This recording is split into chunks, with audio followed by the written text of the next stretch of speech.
ये देखिए देखिए देखिए, ये लॉक खुल गया ना। चल अब इस कंसेप्ट का भी लॉक खोल देते हैं। क्या ये कंसेप्ट है? Centre of mass m1 m2 दो बॉडीज हैं जिनके बीच का डिस्टेंस है x1 प्लस x2।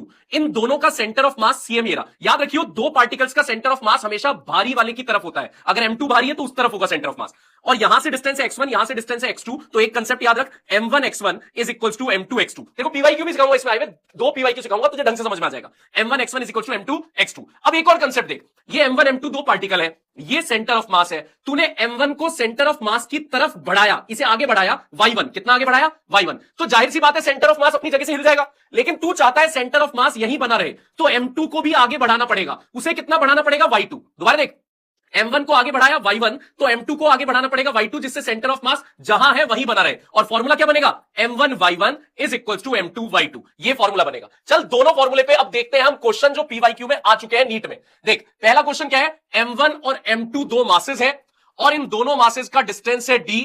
आपने पार्टिकल m2 को कितना मूव करा रहे हो, सॉरी m1 को आपने मूव कराया है d, तो आप m2 को कितना मूव कराओगे सेंटर ऑफ मास की तरफ, जिससे वो अपनी पोजीशन पे बना रहे। यानी ये कह रहा है m1 m2 ये है सेंटर ऑफ मास, m1 को पुश किया है सेंटर ऑफ मास की तरफ कितना d, तो इसे कितना पुश करोगे कि सेंटर ऑफ मास वहीं बना रहे। फॉर्मूला क्या होता है? m1 y1 is equals to m2 y2।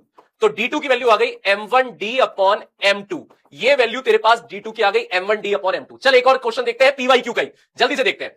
दो पार्टिकल है 5 किलो और 10 किलो, उनके बीच की दूरी है 1 मीटर। 5 किलो और 10 किलो इनके बीच की दूरी है 1 मीटर। तो तुझे बताना है सेंटर ऑफ मास की पोजीशन क्या होगी 5 किलो वाले से। सेंटर ऑफ मास की पोजीशन बतानी है। सेंटर ऑफ मास हमेशा होता है भारी वाले की तरफ, तो भारी है 10 kg यानी इस तरफ होगा।